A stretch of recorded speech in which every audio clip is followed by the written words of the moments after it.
Hello. Here we go. What's up, guys? After a bit of a hiatus, we are back. Is it too late to say Happy New Year to the viewers? No, it's still the first week. This is your first show of the new year, so no. Okay, cool. Yeah. Okay, Happy New Year, everyone. First show of 2022. Yep. Woo! God damn.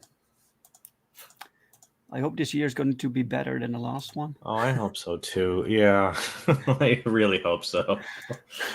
Oh. So did you guys have a good Christmas? We didn't really talk in between.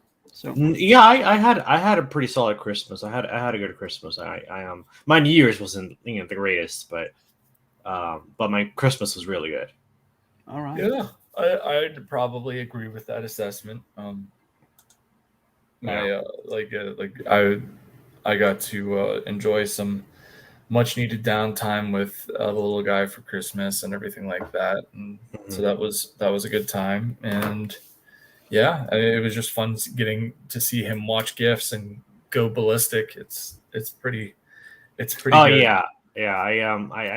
I don't have children of my own, but my niece and nephew, like, it's funny because when you become an adult and you have kids, or you have kids in your life in some way, shape, or form that you love, Christmas becomes about them. It's no longer about you. You don't care if you get anything at all. You just want to see them happy.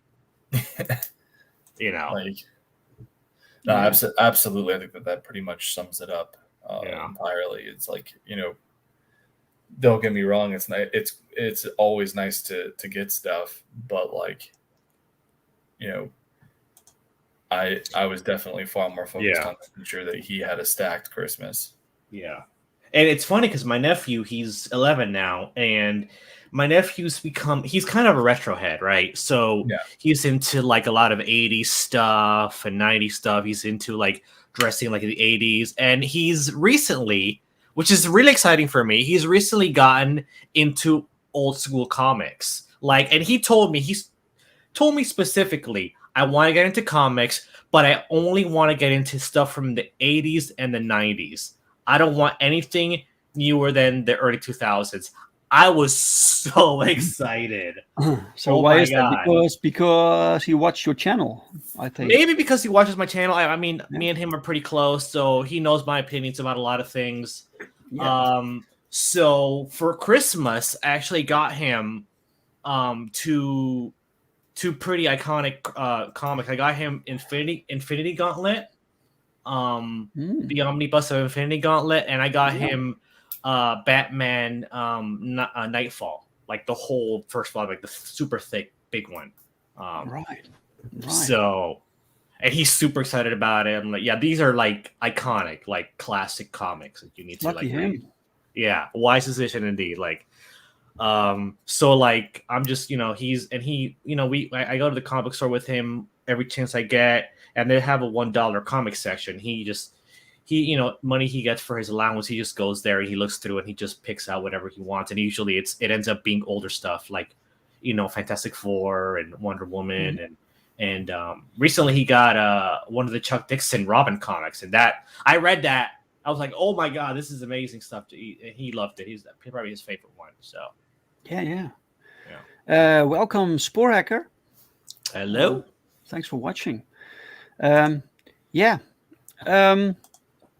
didn't really have a topic for today. I didn't know what topic we could tackle today, so I posted it on Twitter, and someone suggested we talked about superpowers because we love comic books, especially superhero comics.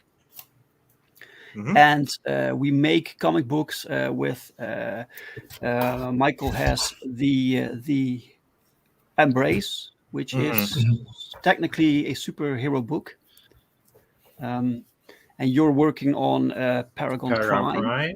And your universe is like all superpowered characters. Yeah, so I totally love that. So that someone suggested this topic, I just love thinking of new superpowers and how they could work together, and that's the fun That's one of the the most fun things of writing superhero books.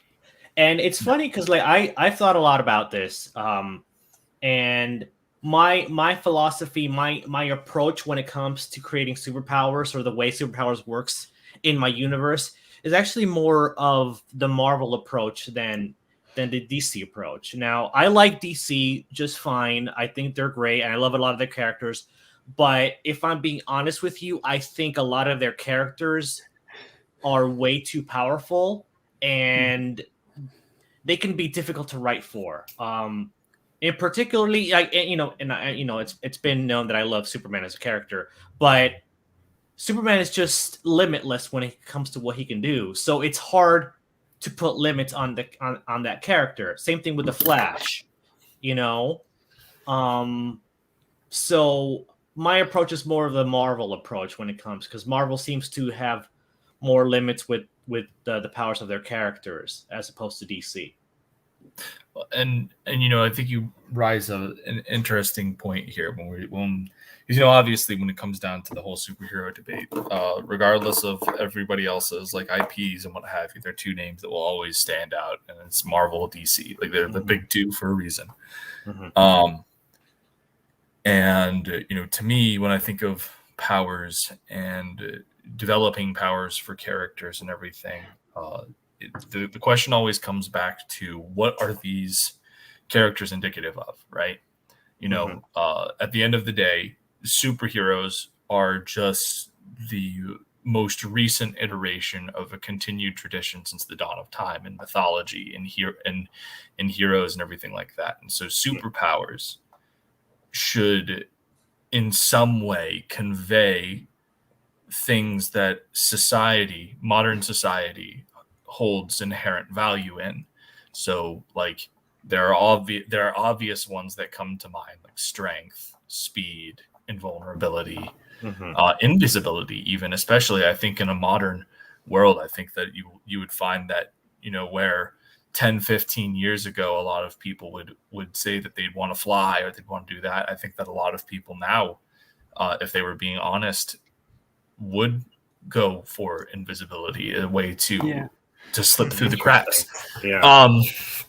But like again, it always welcome Nicholas. Oh, hello Nicholas. Hello chat. And so I think that what it comes down to when you're creating characters, the important thing is to figure out what your character is supposed to stand for, right? Because at the core of every good superhero is an ethos, right? It's something that they embody with everything that they do. And so the power that they have should match that ethos, should drive that ethos, and aid them in accomplishing that thing. When you look at Batman, for instance, a lot of people talk about, Batman doesn't have superpowers. He does. He's the world's greatest detective. He is the greatest mind. What is Batman's goal? Batman's goal is to bring justice to Gotham City. So he needs the mind power. He needs the ability to analyze information and think outside the box, stay ahead of the criminal element. And that's one element that I think a lot of modern creators and writers of the character have forgotten, the fact that he's the world's greatest detective. Yeah, he's just effectively a superhero at this point. He's extension of Justice League. And I do think that if I were to have my wish come true, the entirety of Batman's rogues gallery would just be wiped away for like 5 or 6 years, and they bring him back down to fighting street level crime. But that's never going to happen. So, but like that's the whole thing, is that every single one of these characters, when you're writing them, it's all about, how does the power match the ethos? How does the ability match? It's like, and don't get me wrong, you can add things here or there for extra flair. Like obviously, when you look at Peter Parker and Spider-Man, like spinning webs and sticking to walls doesn't exactly convey with great power comes great responsibility. But the point is that it's an overly fantastical amount of power, and it's got the flair and everything like that, which is also needed. There has to be an element of spectacle. Obviously, this is a visual medium. Mm-hmm. Yeah, I think with your character, Michael, the embrace. I think you first came up with the concept of the father losing the son and the ghost merging with him, and the power set you came up with is kind of the extension of that concept, right? Yeah, well, like, and I've said this before. When it comes down to like when we look at the embrace at the core of this story, you've got this guy whose world has been completely knocked down. And so the ghost of his son comes in to kind of help him get this justice that he's been denied. It's very clear it's justice. Mm-hmm. But the thing that I felt was unique about the embrace that sets aside, because when you do these kinds of these stories, it's usually the dynamic is flipped, right? Where you have a parental figure protecting the child. Exactly. Yeah. But in this, we have a kid who sees the pain that their parent is in and wants to help fix that. And so everything about the embrace, even down to the designs, like, people there have been jokes made about all the embrace's hands, but like the big reason why he has the small hands reaching towards the chest is because the whole idea is meant to be that these hands are indicative of the soul of his son, and they're wrapping around him, they're protecting him like armor. Yeah. I love that, man. I didn't know there were jokes about it. I thought it looked cool. So nothing serious. It was I've totally embraced it. Like if you're on, no pun intended, if you've backed the embrace, and you get the email updates from me, that I call the backers of the embrace huggers. And everything like that, why not embracers? It was fun. It was just fun. Because there was all the jokes about how many hugs the embrace could give, and so I was just like, yeah, no, of course. But what I do think that it comes down to is, again, at the core of every superhero story, there is an ethos of what the hero is trying to uphold. And you mentioned earlier that like one of the issues with DC is that they have these characters with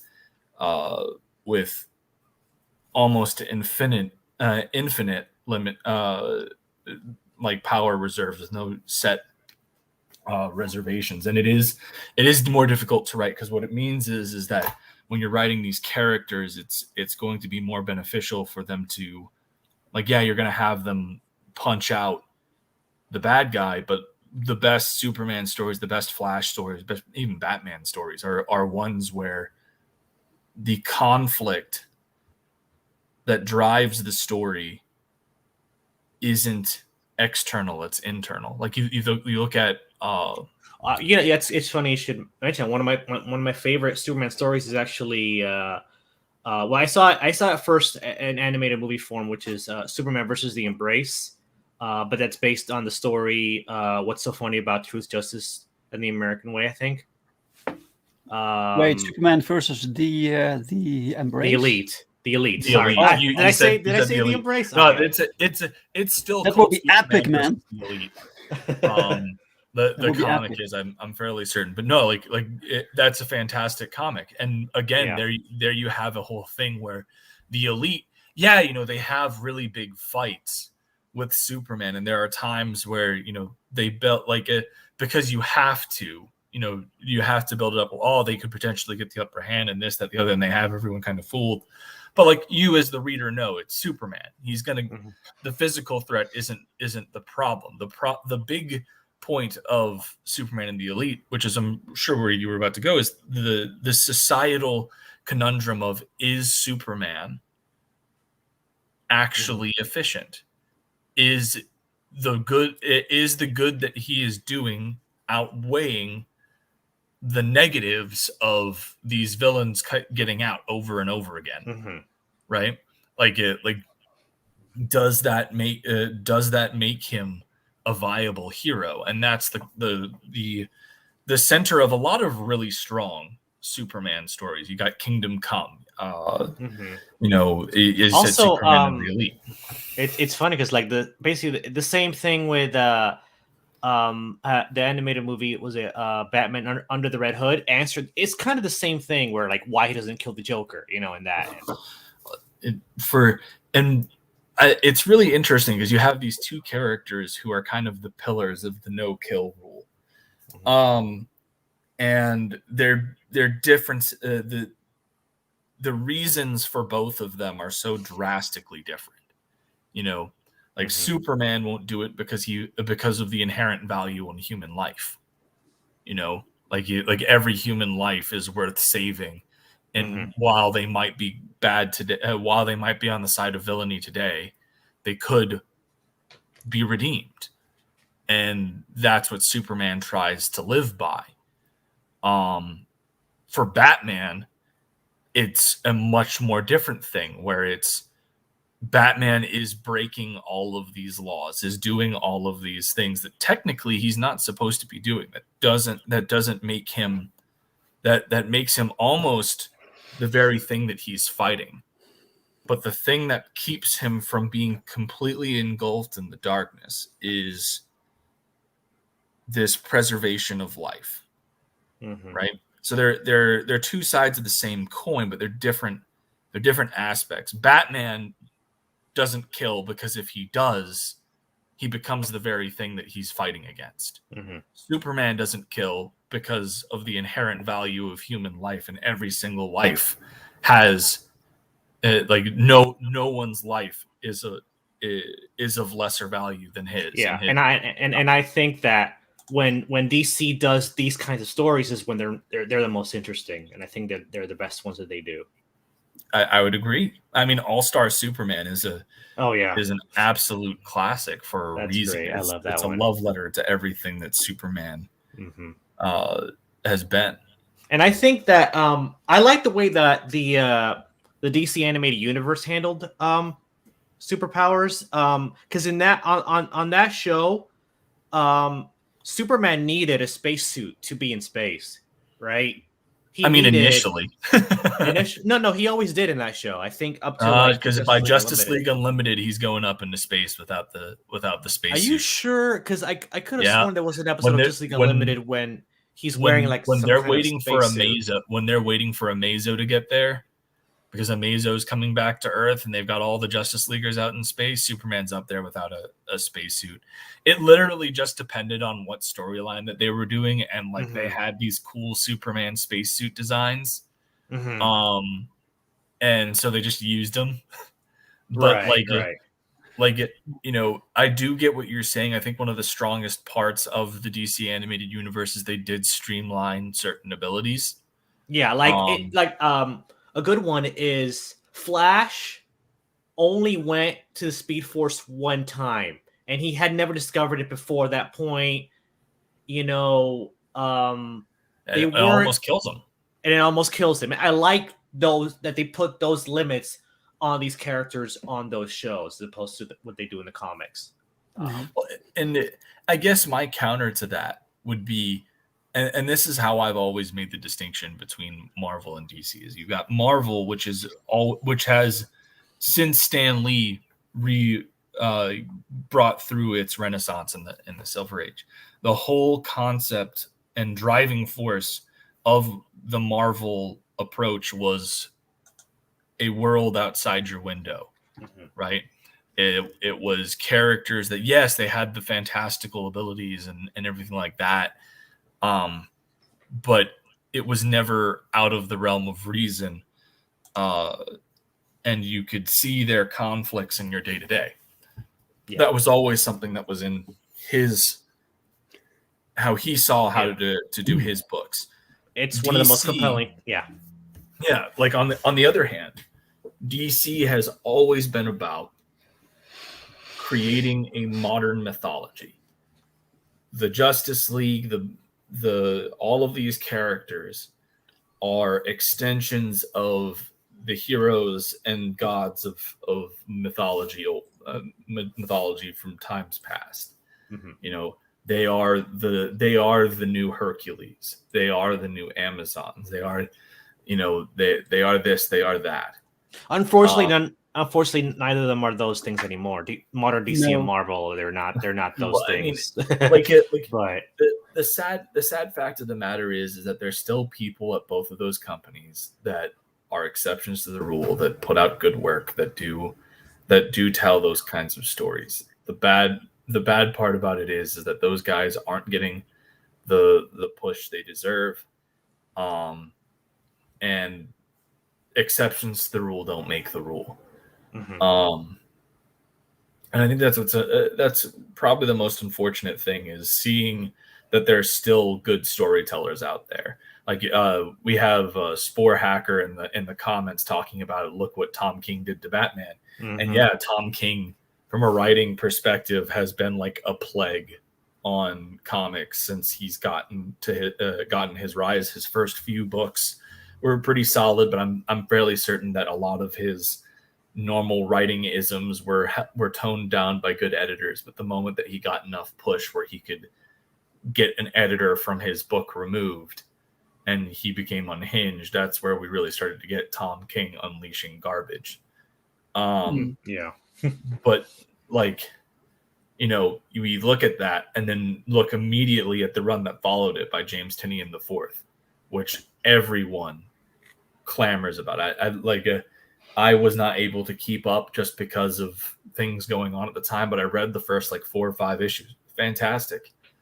Like it's a shame because there are still people out there in the mainstream, in these companies, that get these characters and get what they're about. You know, for Superman, there's Venditti. Yeah, absolutely. Venditti, who's actively doing the Superman 78 series right now, that everyone is that good, because I considered, you know, dude, I don't know, if there is anybody that is worthy to write and continue that story, it's Venditti. Like every single Superman story that I've read by that guy is phenomenal. It's a shame that Richard Donner, you know, isn't alive, as he would have been perfect to write that. But I mean, I doubt that they would have been able to get him.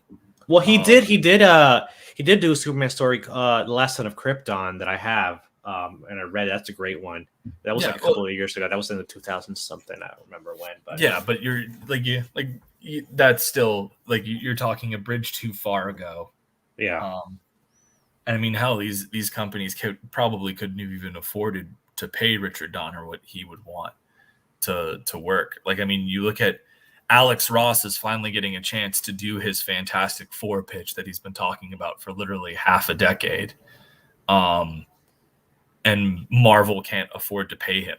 Like they are partnered with another company that is paying Alex Ross the rates that he needs as like a premium graphic novel deal that Marvel's doing. I didn't know about this.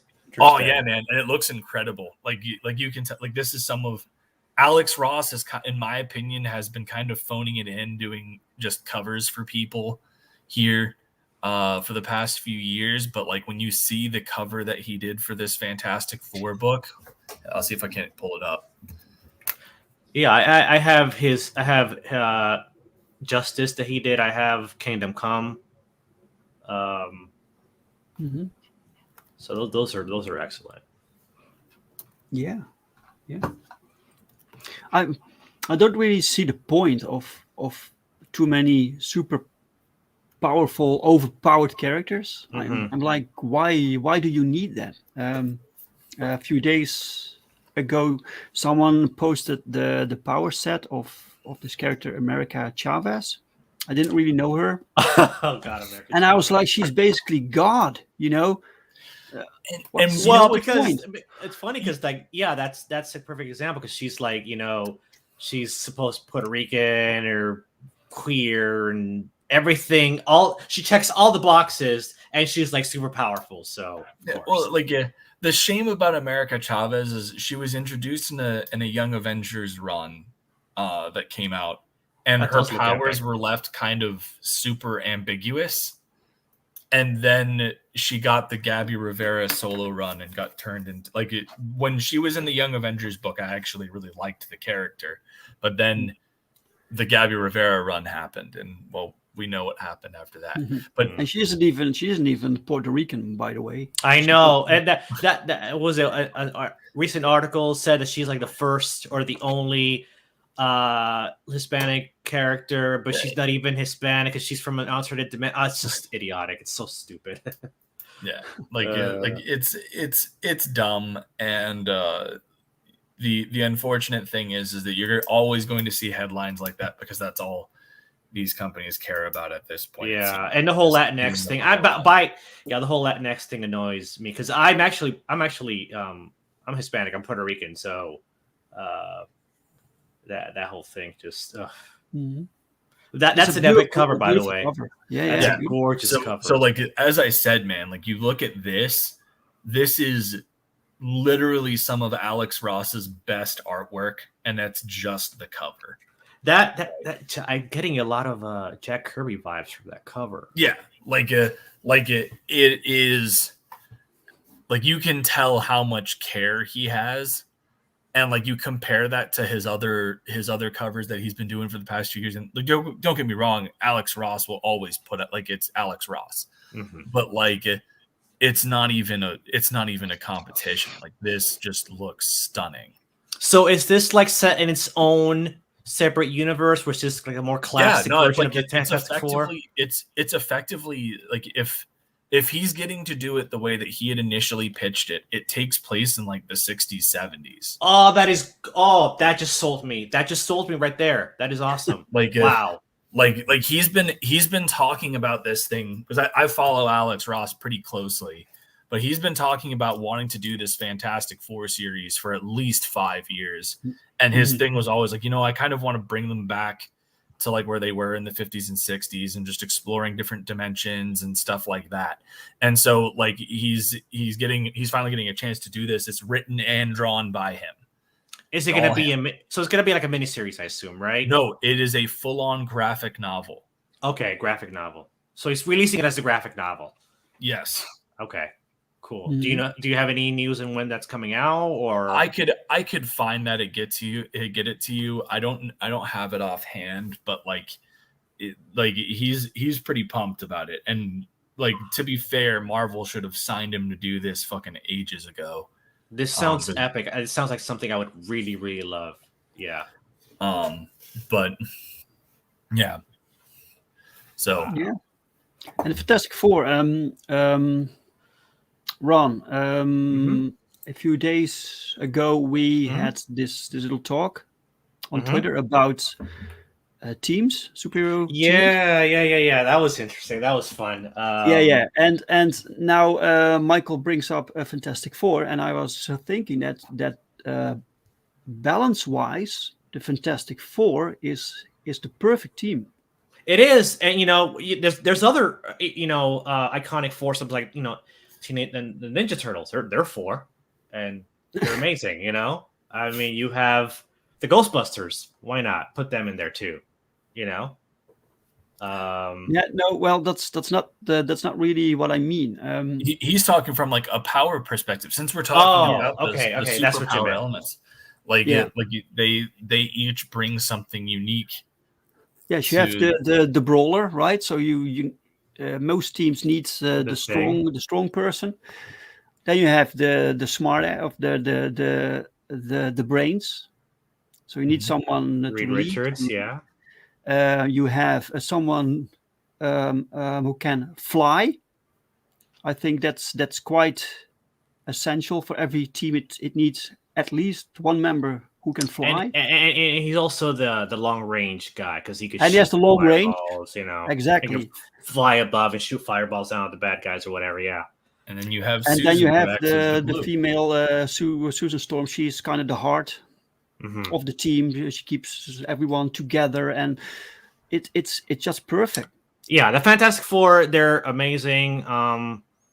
I was never really much into them, but I always appreciated them, and I always liked them. But this full circle thing might it sounds like really cool. Yeah, it sounds really awesome. So sounds great. Yeah. So yeah, that's all. Also, if you have a team, like Dave was saying, if you have a team, you have to think about how the powers complement each other. You have to figure out how they're going to fight a threat as a team. That could be challenging in itself. This is why I said that I never got into the Justice League. It's kind of unbalanced to me. They're basically solo characters thrown together, much like the Avengers. And you have like Superman, who can do basically everything. He's so powerful. To put him in a team, that's a little weird to me. And then you have this guy without powers. So you have these two different ends of the spectrum. And then you have the fast guy, but you already have Superman, so double powers are pretty much boring to me. I'm like, why do you need the Flash when you have Superman, or vice versa? Yeah. And too few females, too few variation in body types. Like there's not a big one, for instance, or a smaller one, or there's those kind of things that's. So you think a lot about like also like body silhouettes, that sort of thing. Body type. The way the team looks together. That's important too, I think. Yeah, and I definitely get what you're saying. I think that when it comes down to the Justice League, I think that one of the biggest problems that it has is that it was created as a marketing ploy. Like let's get something perfectly clear. You're talking about like these comic book companies are trying to find a way to stay afloat amidst all of the lawsuits and everything that were going on. Because you had the book, the child psychologist that published the book Seduction of the Innocents, which was a pointed accusation that comics were responsible for the manifestation of violence and aggression and a whole bunch of other tendencies in youth that started, like, that is the very reason why things like the Comics Code Authority were put in place back in the 50s and 60s. And so when the Justice League came out, it was a whole thing to try and bring the strength of a few of their stronger IPs together to keep the ship afloat, and it ended up starting something. But I do get what you're saying, where it doesn't feel as especially balanced. I do think that there are certainly arguments against that. I think that, Superman has all of these powers, but like when you look at the Flash, especially once you get closer towards the modern day, there is a very clear distinction that the Flash is faster than Superman. The abilities that the Flash is able to use with his speed, Superman would not be able to accomplish. But it's like, to us it doesn't really matter. It's so fast. It does if you write it properly, though. Like I think one of the that's the distinction. Yeah. Good writing versus bad writing. So I mean, there have been great writers that have been able to write these characters, in a team setting and do it really, really well. Yeah. By the way, let's say hello to Dr. Rhino. Hello, welcome. Dr. Rhino. Hello. Welcome. I think that one of the coolest Flash Superman moments was him talking about how he sees time in attoseconds, that like he sees everything happens to him at a ridiculously slow rate. And you know what? That is something that you could bring some pretty interesting perspective on. Yeah. And there are definitely ways to better handle writing the balance of the Justice League. I do also agree with you that I feel that, a good team has diversity in design, and you don't have that really in the Justice League. Like you kind of just have these like these 7 individuals that have pretty similar body types, and you really get a lot of that. You really can see it whenever you see. And I love Jim Lee's art, but like whenever Jim Lee draws the Justice League, it's one of those things where you really get a sense of these might as well all be the same character. You see a lot more. Yeah, you see you see a lot more diversity in body type and character type in the Avengers than you do in the Justice League, I think. Yeah. Yeah. Well, that I think is a very good point, because even when you're looking at the Avengers from a sheer design standpoint, all of them have drastically different designs, and they all stand out. And yeah, you can definitely consider each of them as a solo character, but like even in the Fantastic Four, the amount of solo runs that Ben Grimm has had, or even Johnny, every single one of those characters I feel has a potential to be fleshed out in their own individual title, but they do work best as a team. Yeah. And I do think that that's where the distinction comes in, is the Fantastic Four is the Fantastic Four. And you can take some of those characters and give them a solo run, but it's only going to be like a 5-6 issue miniseries at best. Yeah. And that's fine. That's good, Yeah. No, and it's the same thing with like the X-Men, for instance. The only character really in the X-Men to have his own ongoing solo series and continue to do it is Wolverine. They've tried, even though I would love. I mean, Nightcrawler's my favorite X-Men character. Nightcrawler's fantastic. Storm's fantastic. Yeah. Like there are a lot of great characters in the X-Men, but at the end of the day, they're a team. That is their brand, and they play off each other best when they are. Good evening. Team. Hello, Mike. So it's interesting, like when it comes to speedsters, for example, like I have a speedster in my universe, and the problem, right? Run around. So, when you create a speedster, you're gonna be compared to Flash. I mean, that's gonna be the character that people are gonna go to first, and I'll admit, not falling into the tropes of Flash has been challenging. Like as to the power set or how fast he is or what he can do. But I think me and Jerry, which is the writer that I'm doing that character with, and he helped me come up with a lot of stuff.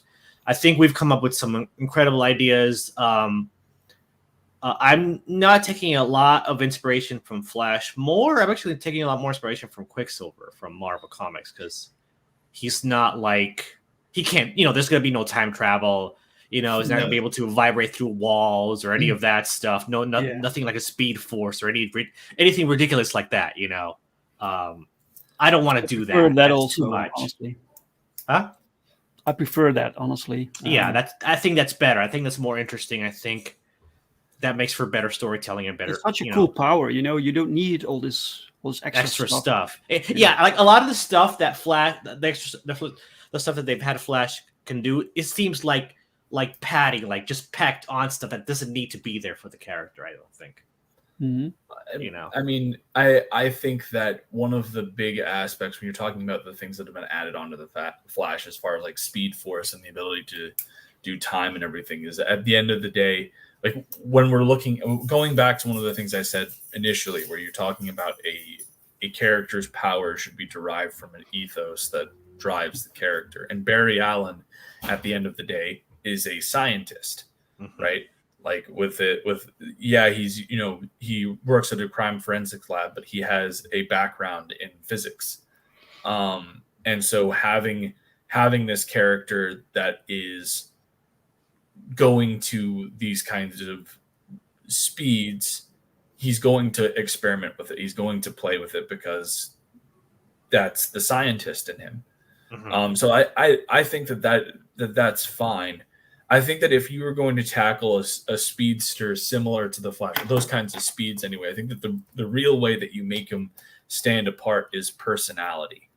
Like one of the most interesting takes I've heard on that kind of speedster was a buddy of mine was writing a book years ago that was kind of a commentary on like the superhero genre, very much in the style of like Watchmen. But like his favorite character he had in there was this speedster character who was literally miserable because they just had to keep going, because if they didn't, the world was just going too slow. It was torturous, right?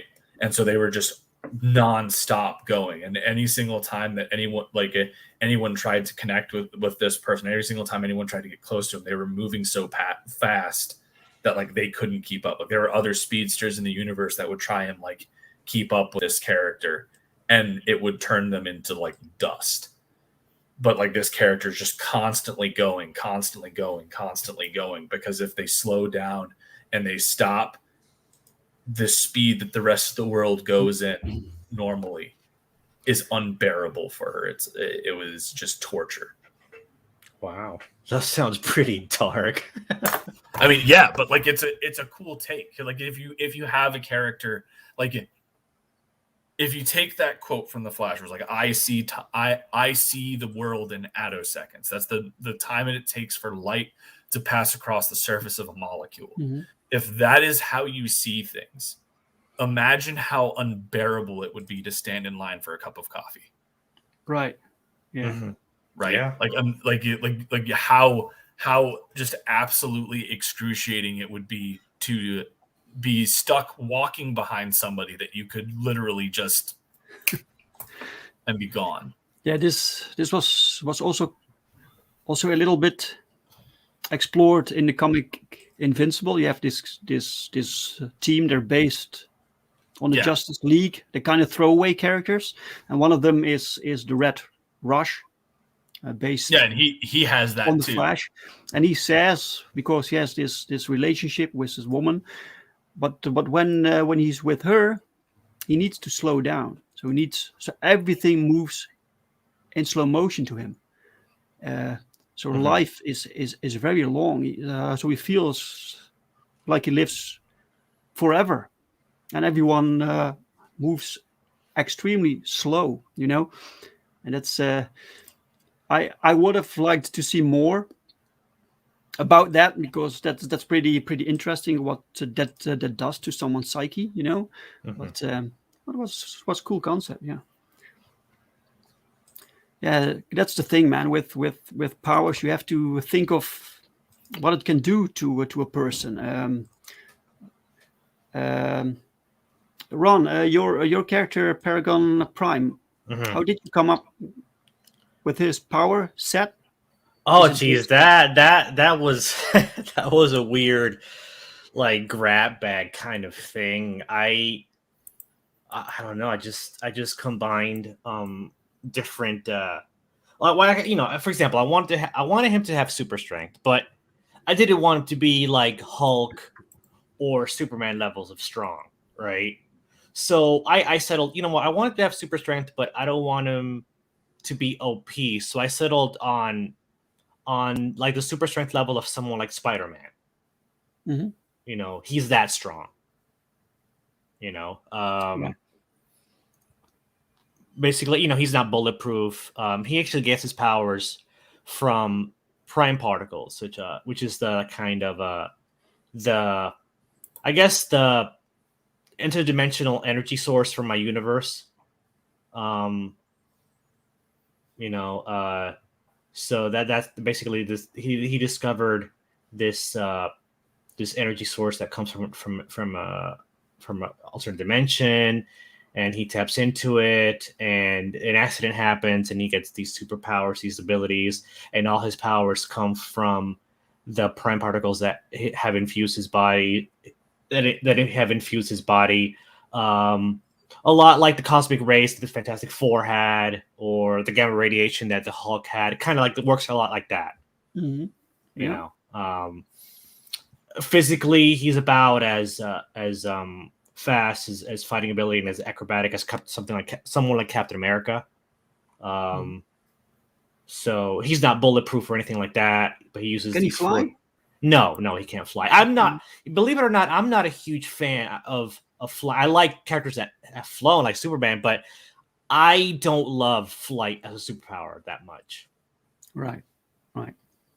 It's something I try to avoid. I only have one character that can fly. That's it, just one. Okay. Oh, that's remarkable. Yeah. Cool. I don't know why. I just think it's more interesting when characters can't fly. I don't know. It's just a thing I have. I don't really know how to explain it very well. I just flight is like not a big deal. Yeah. To me. No, it's good to think about these things and make the characters more relatable by keeping it a little bit grounded. You have some characters like America Chavez, for instance. She can basically do anything, and I'm like, what's the fun there? There's no fun. Why is that great, appealing? Why it's more like children writing something or playing something. Yeah.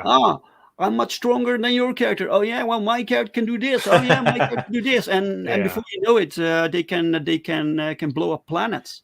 Yeah, and don't get me wrong, I don't have anything. I love a lot of flying characters. Like I do. It just, for me personally, like there's been different versions of Wonder Woman, for example. There's been versions of her that can fly and versions of her that can't fly. I prefer Wonder Woman when she can't fly. Mm-hmm. Yeah, with the invisible jet. Invisible jet, yeah. Or characters that can fly but not under their own power. Someone like Iron Man who needs a suit to fly. Right. I think that's cool. Someone told me, well, Iron Man doesn't have superpowers. No, but I beg to differ. His power is his mind. Yeah, his power is just like Batman. His intellect, his intelligence. There's no one who can make these machines that well, no. Now you have Riri Williams. She can do everything he can, but better. She's better, right? She's better in every way. Yeah. That's what I mean, man. With children running the business. Oh, mine is better than yours. It's just childish. Yeah, but that's basically the gist of it. So how many you were working on a team book also, right? Well, no, that was just talk. Liberty Guard? Just like in the future. Like I hope to get to that point. That was just an interesting thought, an interesting conversation that I want to have on Twitter, see what people thought. I'm a big fan of the 5 to 7 kind of number. I just like those number. People were saying like 13 and 11 and 24. Like, whoa, okay, that's a little much. No, that's far too much. Yeah, that's far too much. But when you're putting this team together, do you think of characters specifically for the team, or do you? I have in mind characters like Run Around is going to be one of the members. The other character you've seen, Kyle Lynch, she's going to be one of the other characters, and I have several other heroes that I'm gonna have. I hope to have as part of the team. I'm telling you, coming up with a superhero team name can be challenging too. I'm sure you run into that problem too, where you're like, "What's a cool name for a hero team that hasn't been taken and nobody's used?" Oh, like, I remember. I think the Mighty Crusaders, the Shield, and those characters. The Shield. I know the Shield. Yeah. So he's part of a team called the Mighty Crusaders, and I remember seeing that. I'm like, damn it, that's a good name. I wanted that one. Mighty Crusaders is a great superhero team name. It's this team, and I wanted to call them the Saviors because I wanted them to live in their headquarters, the Savior Complex. But Saviors was taken, unfortunately. Yeah. That sucked, man. Actually, the name came from Kevin, the guy doing the Dragon Guard comic. Do you know that one? Yeah, I know. Yeah. So I saw I saw the name for his comic, the Dragon Guard, and the word guard just stuck with me. I'm like, guard. I can do something with that. Right. And I put Liberty. Like, I was thinking about, just something like the Justice League, but some other word besides justice. So like liberty. What if I put liberty and guard together, and I did that? Like, oh, that kind of works. So that's what I went with. That sounds good. Yeah, sure. That sounds good, man. Yeah. So, do you have something thought out for the drive, for the reason why they're together? Yeah, I do. I have a couple of options, like alien invasion and some other things. Like I have one of my villains might be the catalyst that brings them together too. So, right. Yeah. Okay. Cool. Michael, you still there? Yes, I am. I've just been listening. And that's a really cool name. I actually like it. Liberty Guard is quite catchy. Mm-hmm. Yeah, thank you. But that's obviously one of the biggest things when you're coming up with characters is the name. Mm-hmm. You got to get something that will grab people and reel them in and everything like that. It's definitely tough. I remember when I was when I had this concept for Perfect 10, and I wanted to call it Perfect 10. I was googling it. Please, don't let it be on. Go to. I always go to Comic Vine to see if something's been taken. Right. Yeah. This is why I stick with public domain names. Yes, I got it. What's that, Mike? This is why I stick with public domain names. Yeah. Like the Embrace was definitely like one of those things where I had to double check and make sure it's like there's nothing out there called this. But I do remember there was a time I had written a script for something, and I think I shared it with you, Dave, and you were like, "Yo, I hate to burst your bubble, but like I'm fairly certain that name is already taken. Like I'm like 95% certain that Cable went by that at some point. I mean, there's no way." And then I looked it up and I went, yeah. What was the name? Soldier X. Oh, Soldier X. That's Soldier X. Yeah, everything with X in it. You have to be careful. Yeah. Yeah. By the way, Michael, you're working on something new now. Do you have? I have all sorts of stuff that I'm working on. So, I mentioned here when we were coming in that like it's just been a crazy past few weeks where I've just been working like nonstop and being exhausted. I've been getting a lot of entertainment by this one history-based social media page called Daily Updates on the Status of the Roman Empire, which only someone as nerdy as myself would find that much entertainment in. But they had posted up this picture, this T-shirt that they have with Cato the Elder doing his Carthago Delenda-esque, except it's all done in like JoJo style from the manga and the anime JoJo's Bizarre Adventure. And so I jokingly had posted up 2 drawings done by myself of of Julius Caesar and Pompey Magnus as stand users. And that got a lot of attention, and I got like 10-15 people messaging me within like 20 minutes asking if I was going to make it happen. So then I did. And so that's a thing. I revealed yesterday or I guess, was it yesterday or was it this morning? One or the other. I'm very tired. Yeah. Yeah, we all are. Yeah.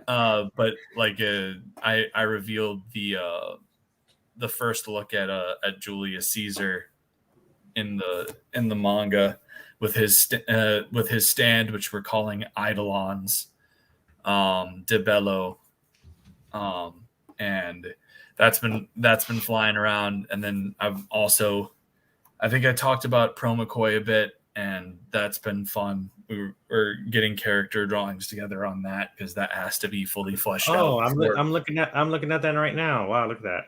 Yeah. It's funny because like I've been watching a lot of the Kevin Sorbo Hercules show. And like I see you Elysian Fields, like, oh, I know what that is because I just saw an episode where he goes into the Elysian Fields. Okay, cool. Yeah. Well, and that's a fun that that will hopefully be coming back here soon. I have the script for the next book done for Elysian Fields. It's just a matter of I'm going to be doing this Nine Realms catalog campaign as a way to kind of get funds together to put towards producing that book.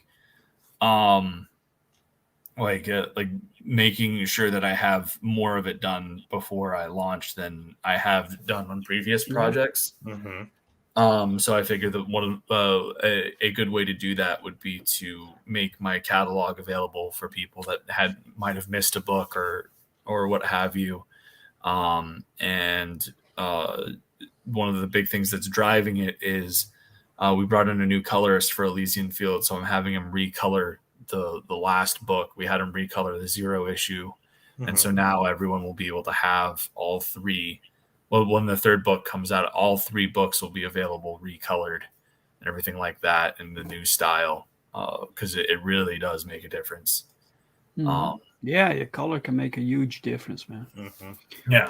So, hey, Mike, let me ask you. Let me ask you a question. What do you know about the Vesuvius Pompeii thing? Do you know a lot about that? The which one? Pompeii, Mount Vesuvius erupting. I mean, I've been there. Okay, wow. Okay, cool. I've studied the Pompeii eruption, like the Vesuvius eruption and everything a little bit. I might need your help because I'm actually one of my characters, one of my villain, character called Vesuvius. I mean, Dave knows a little bit about this, but that character is very tied to that whole thing. I might need to pick your brain sometime soon about all that because I think you would be a good resource for that because I know you're into like this history stuff. Like, oh, you know what? I should probably talk to him about this character maybe a little bit. Classics are kind of my shtick. Dave was talking to me about a character of his pretty recently, and I was I was giving him my thoughts on a whole bunch of stuff. It's like, holy crap. Because I was breaking I won't go too much into it, but I was like breaking down all these concepts of classical culture that could be applied to the character and everything, and Dave was just like, this is a character you were born to write, I guess. It totally fit you. By the way, you ever heard of the Mexican god of smoking mirrors? I don't know who that is. No, Sporaker. What is this? Is this a god?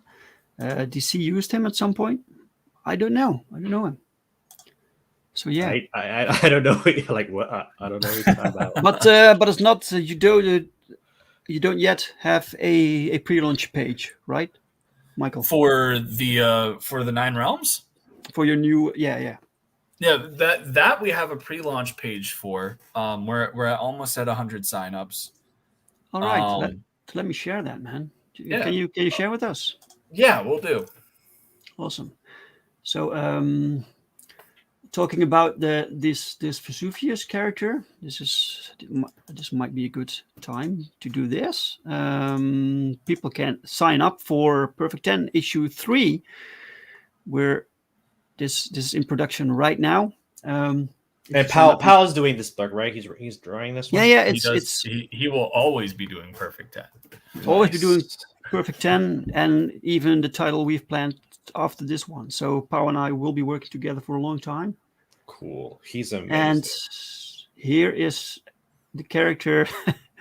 look at that dynamic posing. That is just is just cherry. That was really good, man.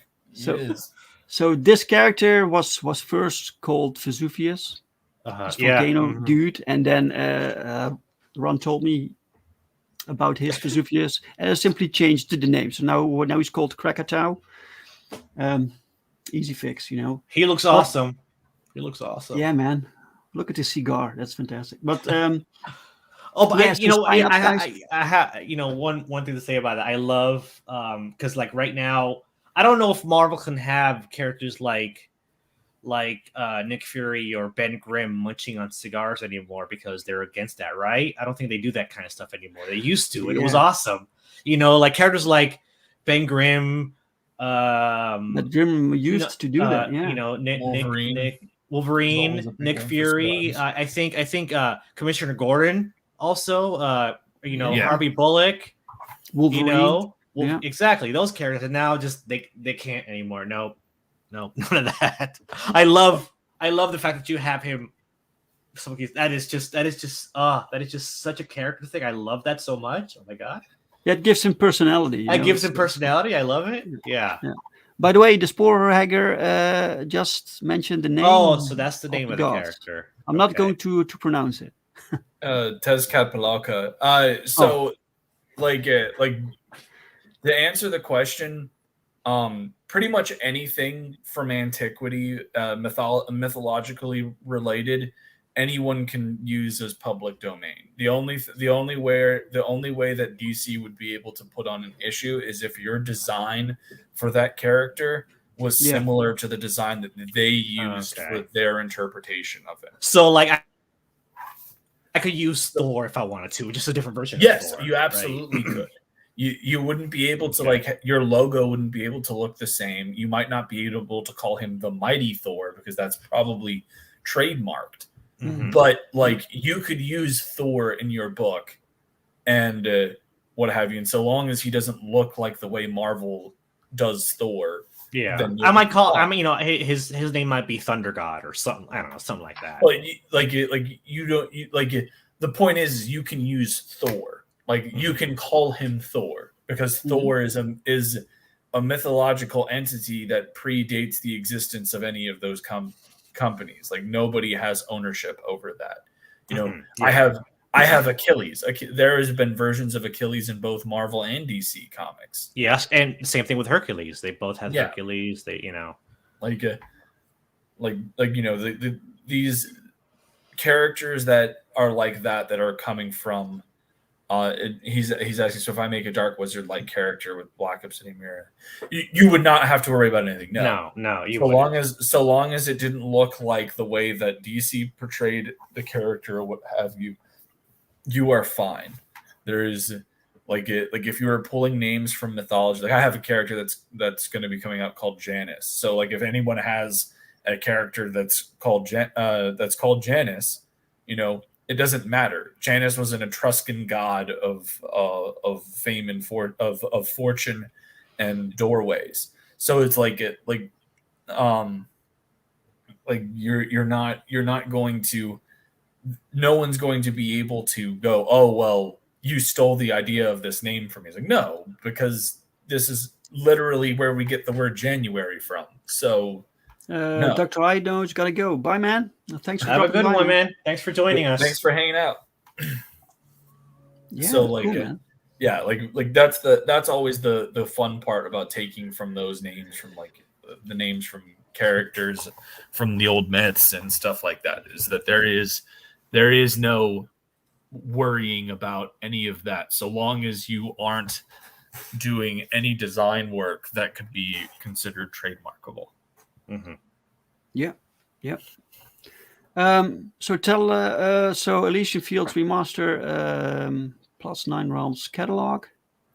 Yeah. So this is an example of the recolored pages inside Elysian Fields. So this is what we'll have there. The 9 Realms catalog is we've done 2 Elysian Fields books. We have the Embrace. So we have a little bit of a catalog there, and we've got some merchandise to go with it. Dave knows that I got this really epic Achilles versus Gilgamesh statue done. Yeah. And I wasn't able to I had somebody set to print them, but at the rates that he was going to print them and everything, I had to charge pretty top dollar. So no one really bought any, but I've contacted somebody else that can do it for way cheaper. Mm-hmm. Cool. And so I'm able to put a better, more reasonable price tag on things. Nice. And no problems. You guys, the chat makes everything, man. We aren't here without you. Keep your questions coming, of course. Always. But yeah, So okay, cool. So when is this going live? The best way to answer that is it depends on how quickly it takes for me to fulfill the majority of the Embrace campaign. All right. I have the books. I just shipped out the books that need to go to Australia here today between the backers and the people that backed the one of each signed tier. Because the one of each signed tier has to go there and get signed by Dean, Clayton, and Corey. And then they get sent back. And then I've sent all the books for Australia and New Zealand out to Dean to fulfill out there. So that way I'm not getting destroyed on shipping rates. All right. So Dean is your is the middleman for a country for. That's how we've worked it out for that, and then I'm handling all of the East Coast domestic deliveries for the United States, and then I'll be shipping the rest of the books to Critical Blast to fulfill international and the rest of the US. Yeah, awesome. By the way, Dave, when are we getting action figures? I want action figures. Yeah, that's easier said than done. They're so expensive. Straight up, as somebody who doing the statue that I did was ridiculously expensive. I probably shouldn't have done it, but it was too cool, and I did it. I have a 3D mold made for 3D model made for one of my characters. I think you had was it Earthling? The Earthling. I saw that. Yeah, I saw that on Facebook. And that's great, Ben. But if I want to actually produce it, then the prototype will be mine because it's so expensive, and I'm not sure if people really want to pay what it takes for me to produce them. The same problem Michael has, basically. Yeah, that was the whole thing. In order to even break even on all of the production costs and everything, I had to charge no less than $600 per, just to break even, to turn any profit whatsoever to make up for any shipping shenanigans. I had to charge. I think I ended up having it up there for $800. Wow. Right. Because the statues that I had were for quarter scale. So I found somebody that was able to print it. It won't be quarter scale, it'll be 8 inches. But I found somebody that was able to do that, and I was able to, and I would be able to put a pretty reasonable price tag given the expenses and everything like that. So that I think will be good. But yeah. All right. People can also sign up to American Bliss, Father's Pride Part I know 1. that campaign. Oh, yes. I did that on the day you launched it. Yeah. So that's also still up. And then, not sure if people can see this. Yeah, people can see this. This is the web store. So if you want to buy the back catalog of Jamin Comics, you can go here, jamincomics.com, and we have all kinds of cool stuff for you. Yeah, I'm interested in the Dream Girl and the other guy, for his name. Dream Girl, yeah. Dream Girl and Ajax. Dream Girl and Ajax. Dream Girl and Ajax are the ones that I want to eventually, hopefully, get soon. Because and some books I'm running out of. So Ajax, I only have 50 left, I think, and Perfect 10 issue 1 is almost gone. So yeah, it's going well. That's awesome, man! Congratulations. Thank you. Anyway, I think that's basically it for today, right? I pretty much have everything I want to say, so I'm good. Yeah, excellent. So I've added the your Twitter handles, your link tree, Ron, is in the description to this video. Great, thank you. Find Michael also in the description. Woo. Yay! So check it out, guys, and thank you all for watching and for the questions and the interaction. And thanks a lot to Michael and Ron. No problem. This was fun. Absolutely, I always like doing man. this. And see you next time. See you next time. Okay. Bye, guys. Bye-bye.